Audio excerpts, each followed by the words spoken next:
How's it, donkeys? Today we're making the sauce that you have to be able to make. You need it on your Sunday roast. You want it with your steak. We're making gravy.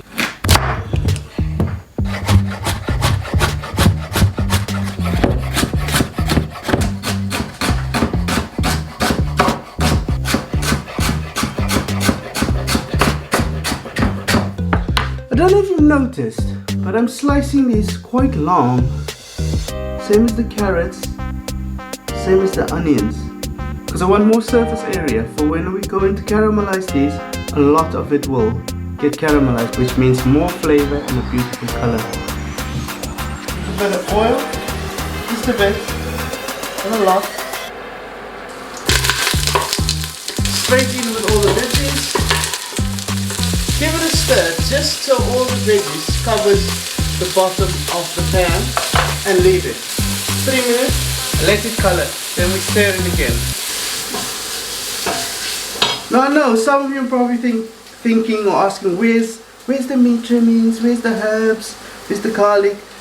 If you have meat trimmings, please feel free, put it in there. If you want to put some herbs in there like rosemary and garlic, please feel free to do so. But I'm making a basic sauce because I don't want it to be overpowered with herbs. I don't have any meat trimmings. I want everyone who is gonna make the sauce to be able to make it. If they don't have meat trimmings, I want them to be able to make it. If they don't have herbs, I want them to be able to make it. So this is just a basic sauce or gravy for everyone to be able to make.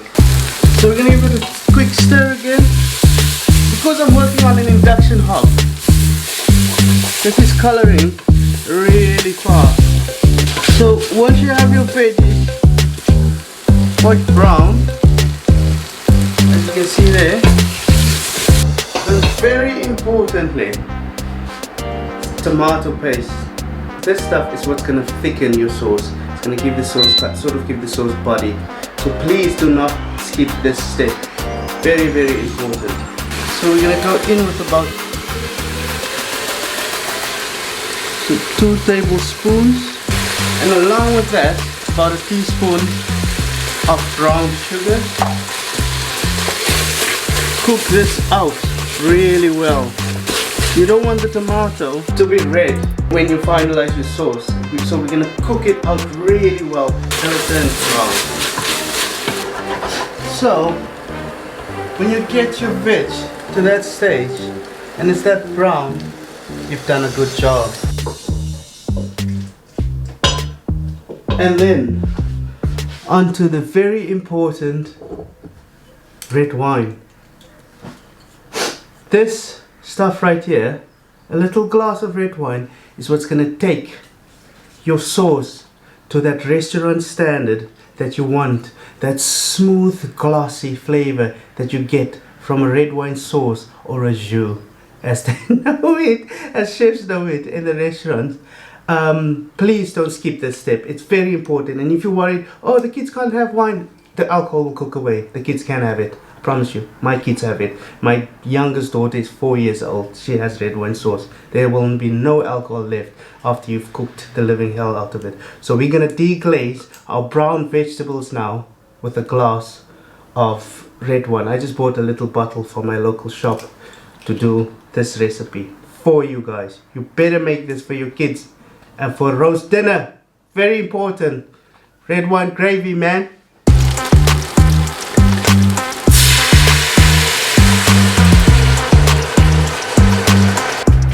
Please make sure that you do reduce the red wine properly, because there's nothing worse than a red wine sauce or a sauce that tastes of raw wine. And trust me, I've done it before. Even in restaurants, I have to make the whole thing again. Reduce it right down till it's really syrupy, and make sure you use a teaspoon of sugar, otherwise it's gonna taste bitter and it has this dry taste to it. Oh, it's awful. Please reduce the red wine properly.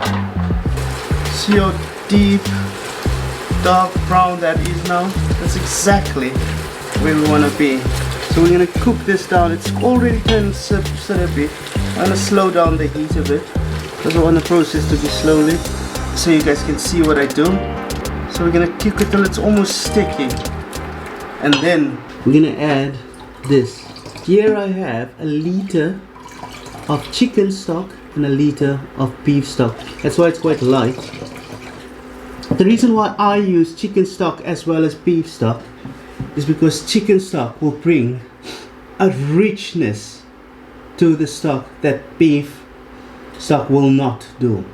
Beef stock will bring the heavy, beefy, meaty flavors and heavy umami flavors that you need, but chicken brings that richness to the sauce, and that's why I use both. You don't have to use both, you can just use beef stock. Now, where did I get the stock? From my local shop. It's just their standard brand stock. I use it all the time. It's perfect. It's just the stock that I use to make my gravy with, or my red wine sauce, or my jus, whatever you want to call it. You can even use little stock cubes. A good quality stock cube works. I've done it before. It does work. It won't get you that jus standard or that jus quality, but you get a really good gravy from it. It's way better than any granules or instant gravy you'll ever use. So I've got a liter of beef and a liter of chicken to go into our red wine sauce. So we're gonna cook this till it just starts catching, because I want that caramelization to be quite dark. Now we're gonna go in one ladle at a time with our stock.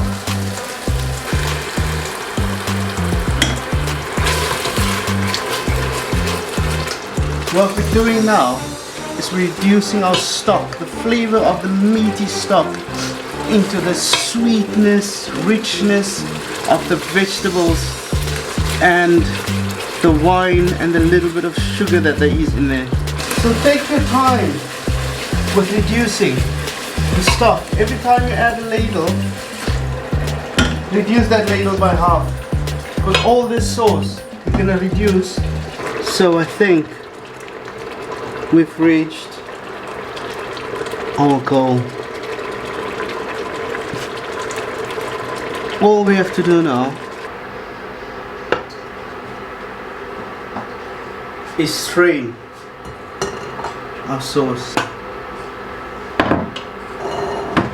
I'm not saying it's going to be the smoothest of sauces you'll ever have, but we have a great, almost restaurant quality sauce made right in the comfort of your home.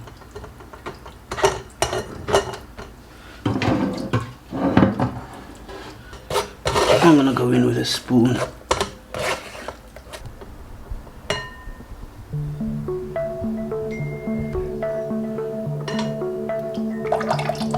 Look at that beautiful, glossy, amazing sauce. It's perfect.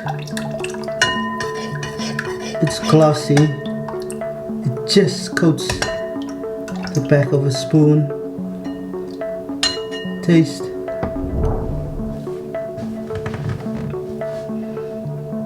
It's rich because of that chicken stock I used in it. It packs a meaty flavor. It's got body. It coats your mouth. Slight acidity because of the wine we put in there, and it's so rich. It's absolutely incredible. If you've been following me step by step making this sauce, I bet you never thought you'd be able to make this amazing, almost restaurant quality sauce, yeah, in the comfort of your home. So please do yourself a favor. Go to your cupboard, now kitchen cupboard, and go and chuck out your gravy granules, because you're not going to need any more. You're going to be making this stuff right here from now on.